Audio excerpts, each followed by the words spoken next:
Okay, we will answer this one. Solve 2 times the quantity of x minus 4 equals 10 plus 5x.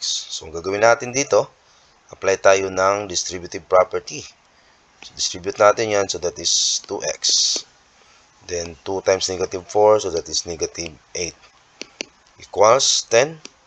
Kapahin natin yan, plus 5x.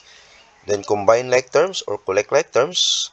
So, kopyahan natin si 2x, then ito si positive 5x, magiging negative 5x yan. Then equals, kopyahan natin si 10, then si negative 8, transpose natin to the right, so magiging plus 8. Okay? Then, simplify. 2x minus 5x, that is negative 3x, equals 18. 10 plus 8 is 18. Then, divide natin both sides by the coefficient of x, which is negative 3. So, negative 3, divide natin, both sides. Ayan. So, cancel. So, ang naiwan or yung value ng x ay negative 6.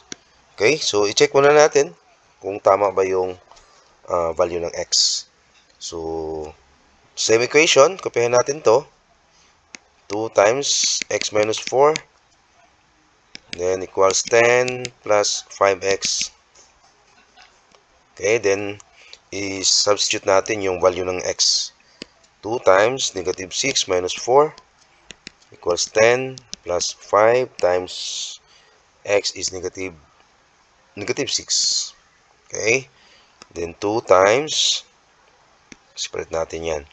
So, negative 6 plus negative 4, so that is negative 10 equals 10. Ito, positive 5 times negative 6 is negative 30. So, multiply natin yan. So, that is negative 20. Because dito rin, 10 minus 30 is negative 20. So, correct. So, therefore, sa choices natin, letter B is the correct answer.